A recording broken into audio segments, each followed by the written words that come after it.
Hello, everybody, and welcome to How Humans of Wharton podcast and YouTube channel. And we're so thrilled to welcome Simla Somturk. Hi. Very, very high, right on top of my most admired people list. I'm not sure what I did to deserve that honor, but it's such a blessing to see you again. When I met Simla back at school, it was some sort of presentation we had to do. And I remember just being blown away by your eloquence and how well put together you were and how you just knew what to say at what moment and how you navigated your audience, how you connected with your audience while juggling the slides. And I knew that you saw the slides for the first time. We were on the team together, and yet you looked like a top-notch pro.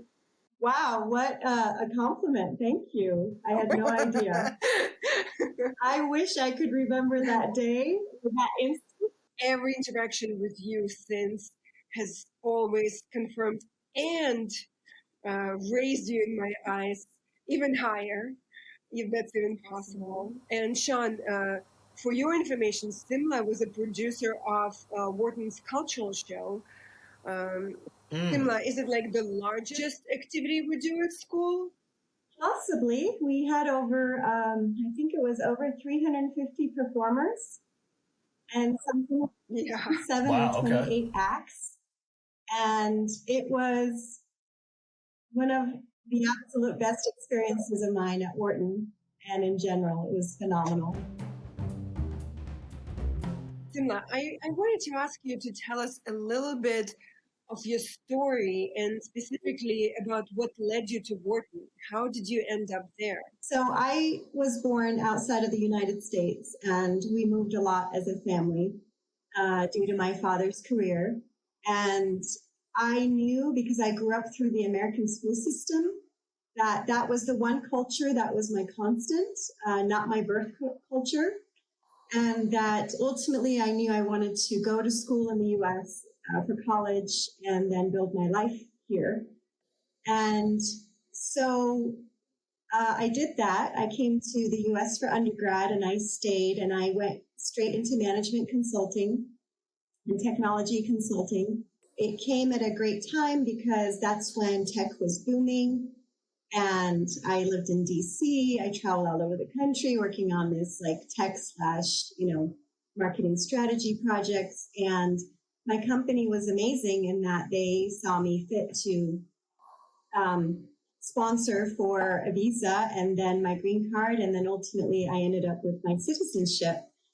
Coming out of that company, about 5.5 years at that point, I got super restless, and I loved consulting because you got to do a lot in a little bit of time. You could jump from project to project. I didn't have to commit to one company or one career, and had amazing experiences, but I felt like I was at a bit of a dead end.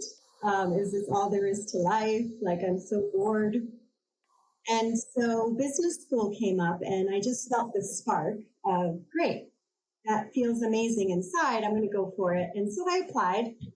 And Wharton was one of the 2 schools I was accepted into. And I interviewed and met with the people, and I just had this feeling like I have to be here. This is going to be incredible to broaden my horizons, to let me learn and grow more and meet more amazing people and be inspired again. And so it was honestly more about personal than it was about career, though obviously that was going to benefit as well. And I wanted to re-explore options of what I did want to do with my productive life and my career. And I knew Wharton would allow me to just really take survey of what was available and possible and go from there. You mentioned that as a young girl, you had lived in many different countries. I'm curious where you spent time growing up and kind of how that's shaped you to be the person that you are today and kind of shaped you into like a candidate to be at Wharton. Absolutely. I was born in Turkey, in Ankara, and left Turkey when I was about three and a half. And my dad has had his first, within Turkey, we moved from, the big city to the east. We went to Diyarbakir. And then from there went to my dad's first international post, which was Paris. And I'm so sorry, I was too young to appreciate it fully at the time.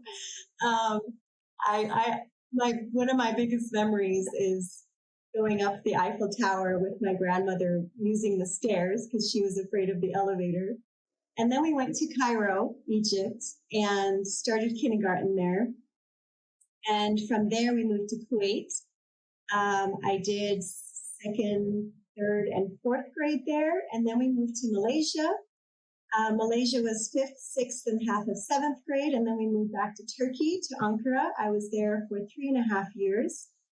It wasn't a good fit for me. It was the traditional third culture kid syndrome is you least fit back into your own birth culture at times, which is really can be sad and ironic. And thankfully, in an amazing spin, we went back to Cairo, which was always one of my favorite places. And I graduated from high school from the same school that I had started kindergarten in. And then from there, I moved to the US for college, and my parents moved on to the UAE, and they lived in Dubai.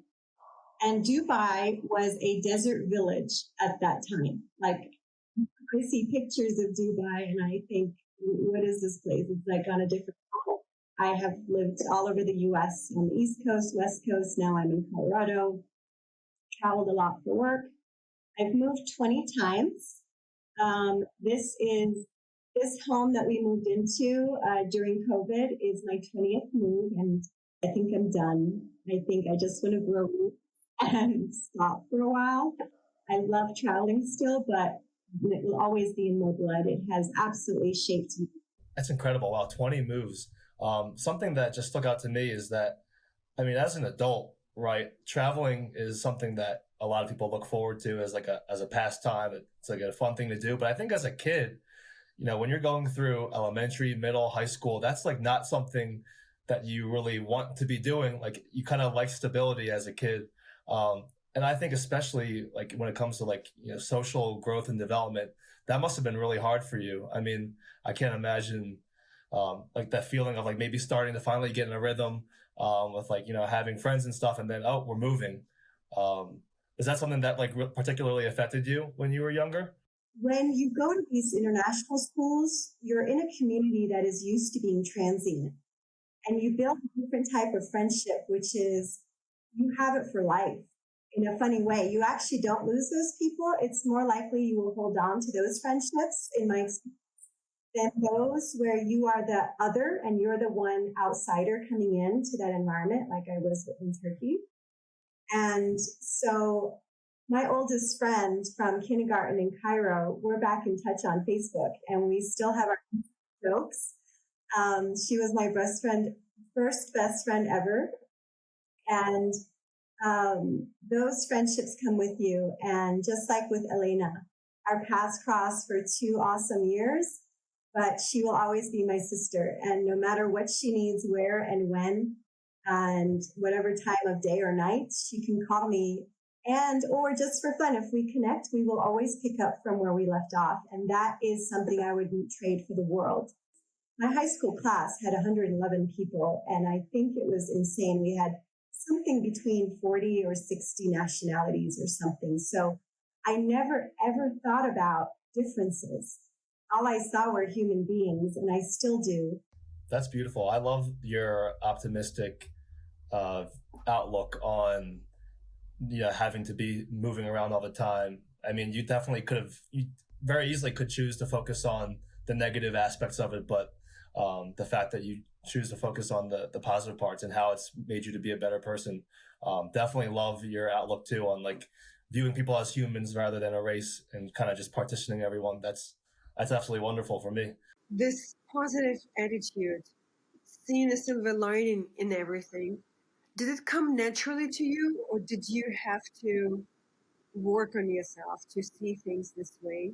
life has certainly presented its challenges, and there were times, try as hard as I might, I couldn't see the lining, but I chose at least to believe it was there and I was going to find it. And so some of it is conditioning, some of it is nature, but it is absolutely a conscious choice because life throws all kinds of things at you, and it's not all rosy by any means all the time or most of the time. And it's you grab what you want and focus on that. I'm a huge believer in the adage that whatever you focus on grows.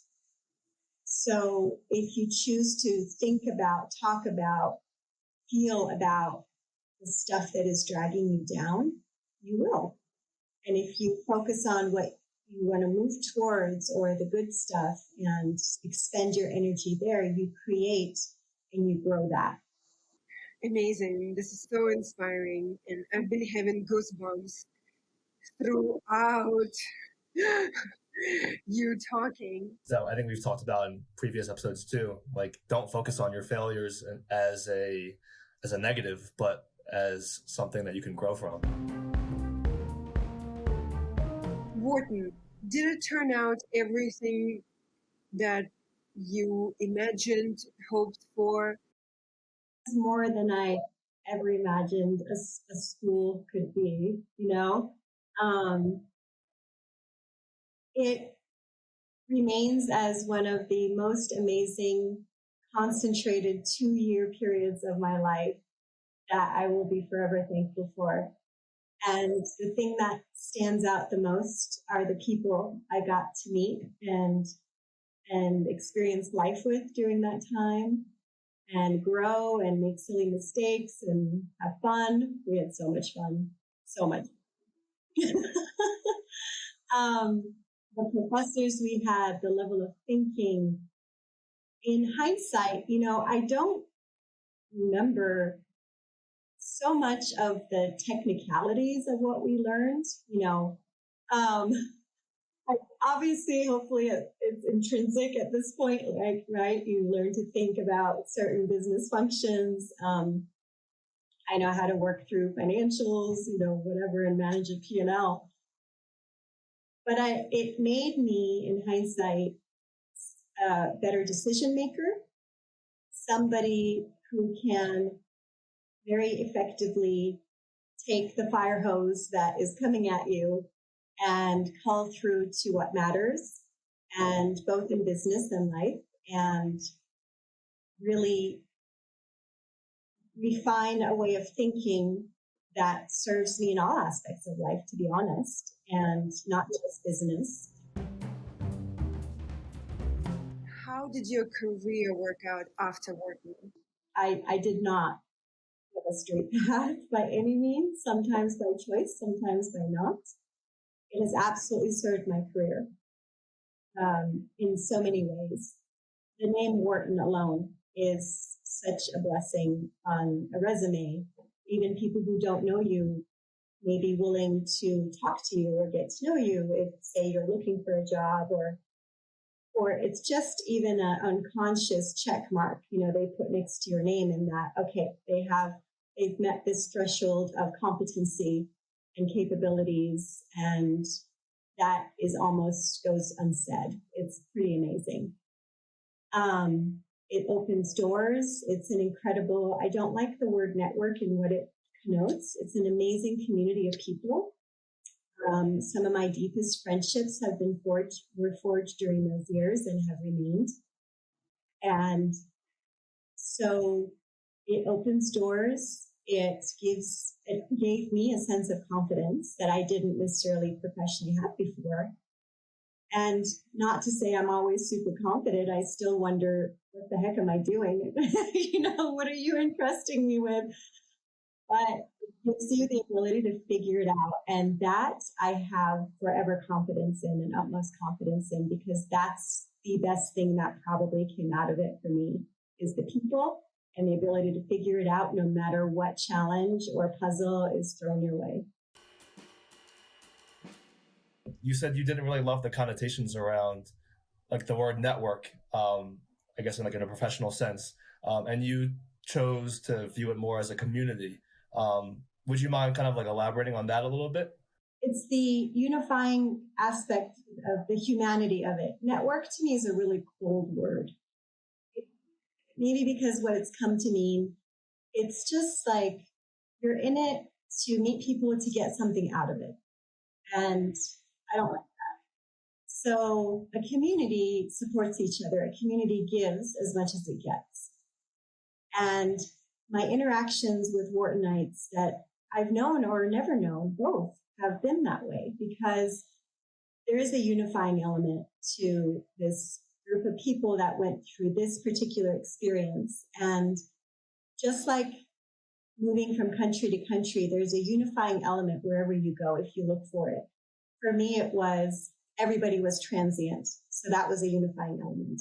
In the Wharton community, everybody has experienced Wharton, and that's the unifying element. So I have in the past reached out to help connect people or to learn something in our alumni database. And I would say 9 out of 10 times, people write back, even if it is just to acknowledge and say, hey, I don't know, I'm halfway across the world right now, really busy, can't do it, but thanks for reaching out. I'll let you know if I can think of something, to having those conversations.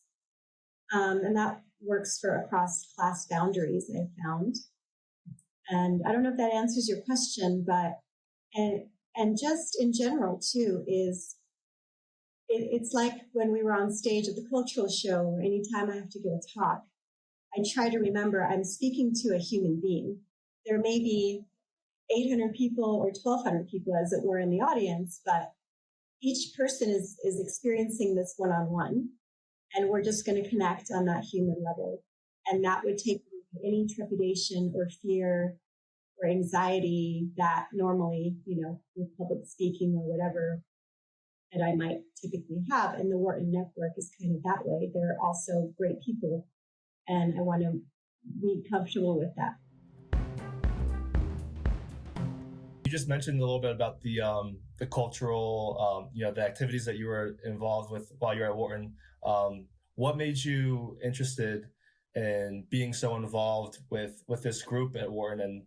And what did you take away from it? We had our welcome weekend. So upon acceptance, there's this really fun weekend. We all get invited to campus and got to experience a slice of what Wharton has to offer.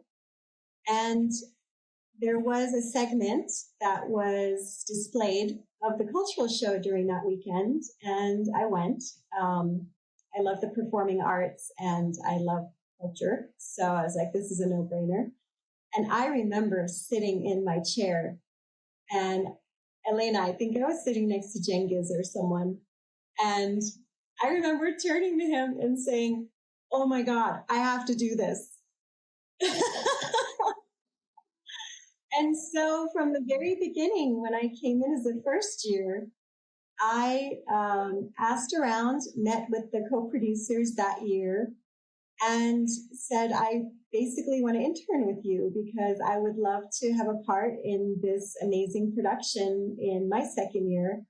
And that's how it went. So I dedicated a lot of time to learning year one and got involved on the background. And then year two, I got to be one of the co-producers. Our friend Miguel was the other. He focused a lot on the artistic side. I focused on running the operations and finance and, the just day-to-day management. And it was so much fun. And it was a phenomenal showcase for the individuals in our class that brought so much of their other incredible talents and skills that we had no idea, from a master fiddler to incredible dancers and choreographers. And we got to experience each other's cultures and participate in them. So each act was a group and had multiple people in it. And some people were in multiple acts. And so we learned and we had fun. And honestly, professionally, that was the biggest single thing I had ever managed end to end. And it was an incredible professional experience as well.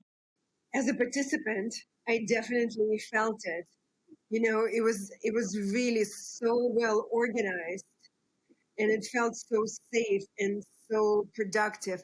And I think it just set such a high bar for so many experiences afterwards. What was that one dance act that she was in? Because I think she's presenting a bit of a skewed picture for us right now.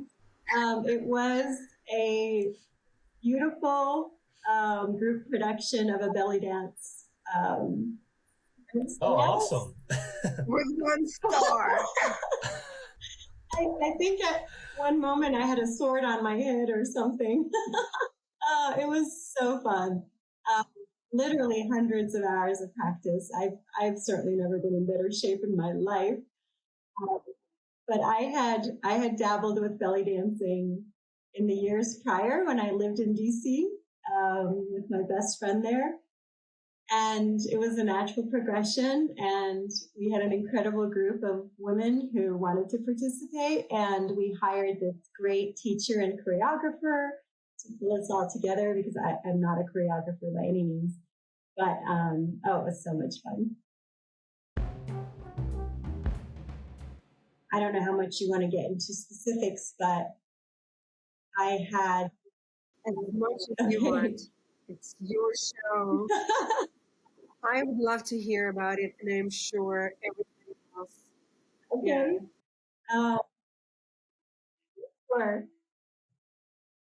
So a couple of years post Wharton, I started having health issues that I wasn't listening to for a long while. And in hindsight, it was for years, because I pushed my body too hard. I preferred to work or show up and do a lot of different things and experience life rather than rest or listen to my body, or I'd forget to eat and things like that. And then over literally a 48-hour period, 2 years out of Wharton, actually a week, I flew out to the East Coast because I was living in San Francisco to run a workshop for a consulting client of mine, and everything was fine. And I flew back in a wheelchair later that week. And all of a sudden I couldn't walk. And my analytical side, which always kicks in first, said, gotta fix this. This is really inconvenient. And so I just went to, a couple of doctors expecting that, quick fix and just get me back up. It wasn't like that. And my body decided for me to just start shutting down more and more and more and more. And I ended up having to go on disability, and which was a whole other experience. I ended up having to essentially leave my career. And there was a period where I really barely could function. And I literally almost did die more than once. And it was a culmination of multiple chronic conditions that came to a head. And it was one of the darkest periods of my life, for sure. There were days I could only walk 20 minutes, and brushing my teeth made my heart rate soar to 120 or above, and I literally couldn't function. And I couldn't sleep because of the pain, and pain became my constant, which I wouldn't wish on anybody because it colors your entire experience of being. And so nothing seemed possible. There was no silver lining, many, many days, many, many months. But I did a lot of inner exploration. It raised a lot of points of dissonance. It helped me. It wasn't easy. It was a lot of fear, and it was a lot of being willing to look hard at the things that felt extremely uncomfortable. to identify points of dissonance in my body, in my mind, in my spirit. And it was the gateway through which I realized I can't, these are my values and what I believe in and really love in life. And I've been living or making decisions like this, and there was a huge chasm. And I had to knit that back together.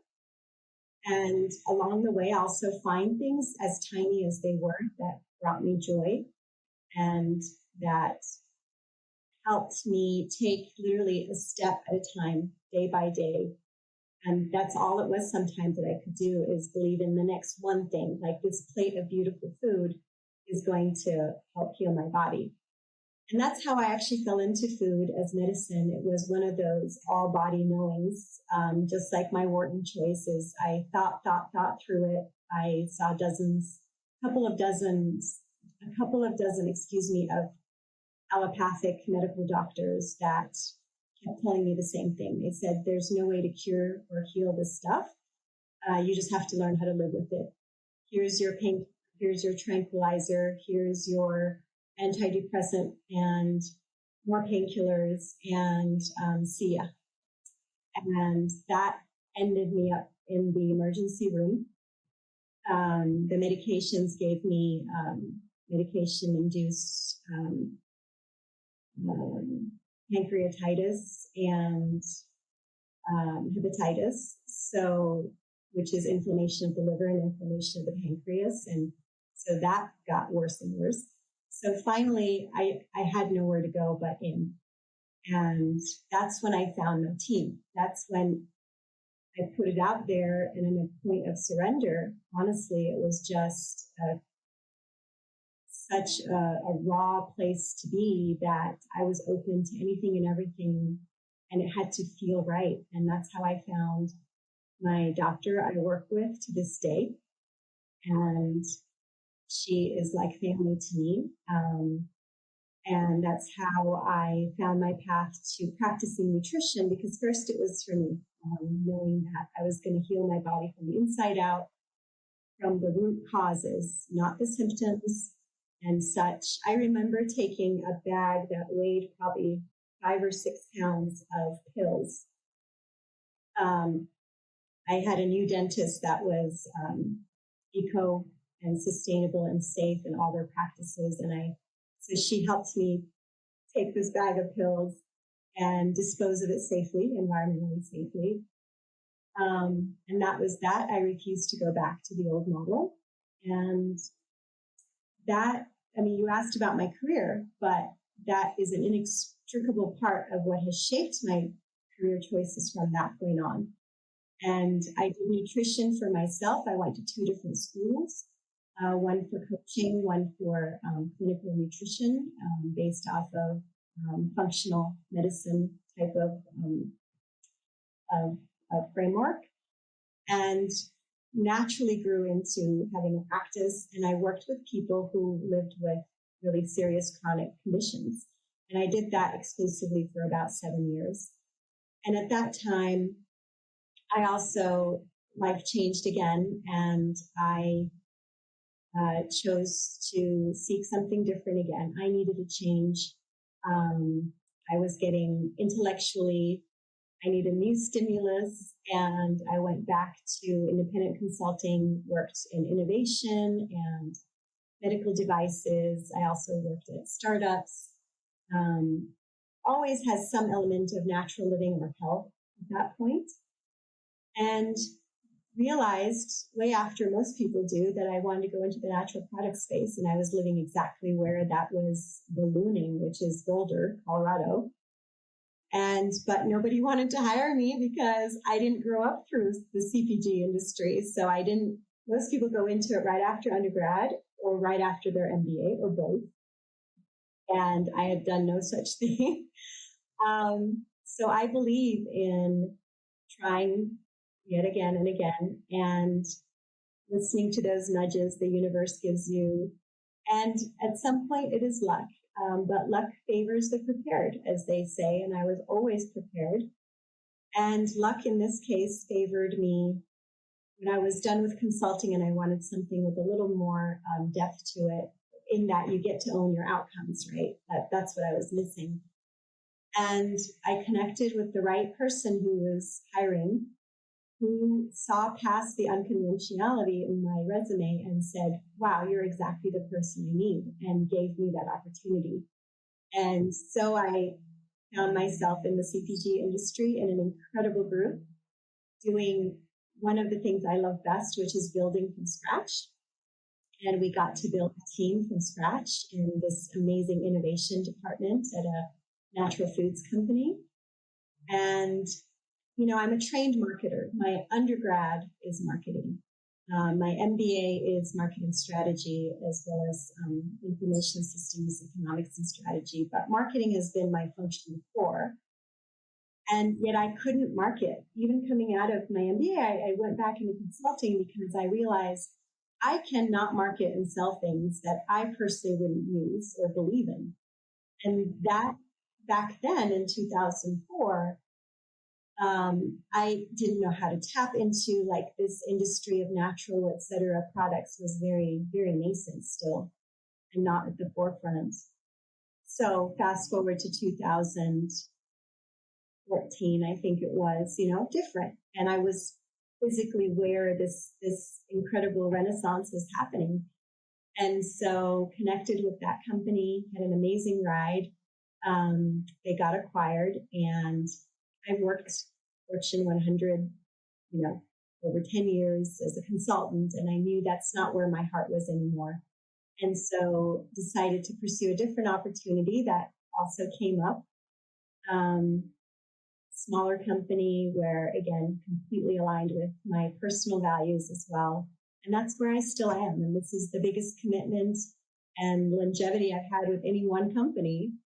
I do so proudly, and I get to market because I couldn't believe more in the products that we make and the need states that we serve. So a very, very roundabout career path.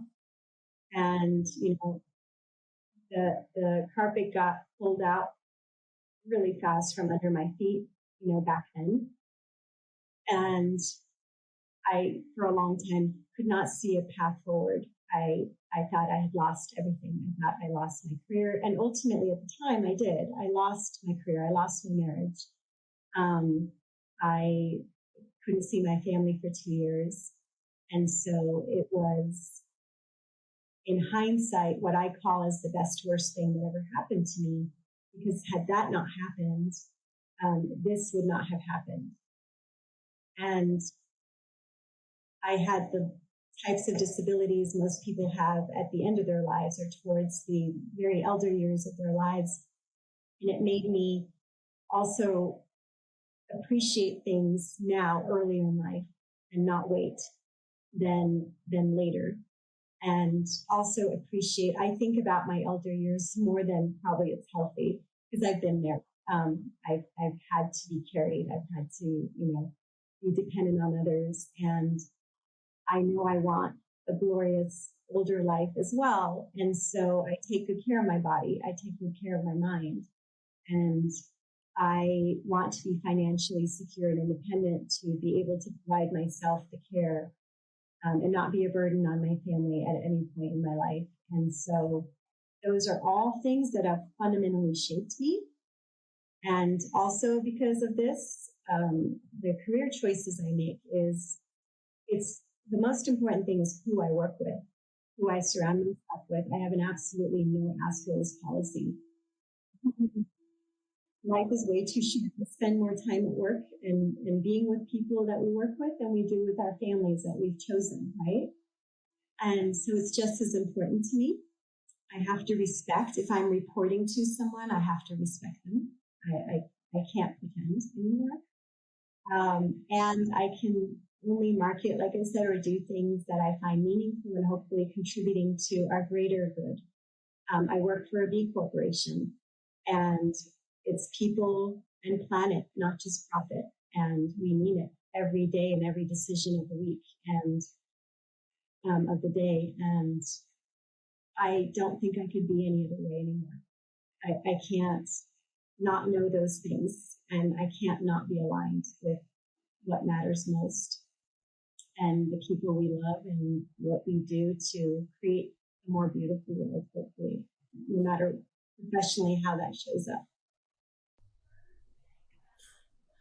Wow. I'm just so happy for you that, I mean, thank you so much for sharing everything from post Wharton to the date, and like to hear the, you know, the trials that you've gone through, and then to persevere through all that. And then now at the point that you're in now, where you like work for a company that you really, you know, with whose mission you really resonate with, and you really feel passionately about marketing that product. It seems like, you know, you've made the best out of what life has given you. And, you know, now it just seems like you're so sure and content with like what what you have around you.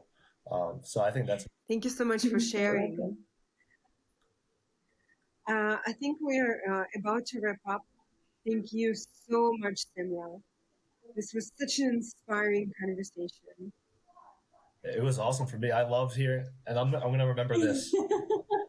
Converging. No, seriously, it's so important. Converging what you do and what matters and bringing it together. Seriously, that's something that's, I think, so important to take with you. And I'm so happy for you that that's working out for you. And like, I think it's so much easier said than done, honestly. So thank you so much for instilling the importance of that with this talk. So well, yeah, whatever I love being open. I really liked being open. Basically, just, you know, taking responsibility for your experiences. Thank you. Love that. And I know, thank you so much. Some of the language I use and some of the things I say or believe in, not typical Wharton language. And I know this. And that's when at Wharton, I often felt like a bit of a different, you know, perspective as well. Talking about that growth for growth's sake isn't always a good thing. We live in a closed ecosystem and economy, you know, and I didn't have the vocabulary or language for that. Behavioral economics was not a thing back then. Like all these things, I just loved growing into them more and more and realizing, oh, that's what I meant.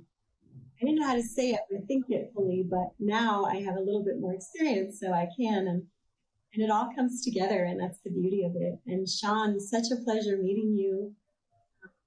Oh, thank you. I'm so glad we could have this conversation, and Elena, talk about feeding my soul. It's so beautiful to connect with you, and what an honor to be invited. If anything I share can help spark something in someone who gets to listen and hang out with us for a little bit here, I couldn't be happier. And just thank you so much for having me. This has been so fun.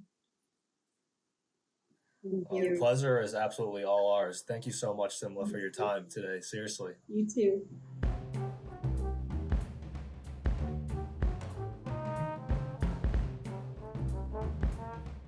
These products, they speak for themselves. They speak volumes. Like I said, I have found relief. I'm sleeping, and my body for the last 6 days is actually finally feeling like,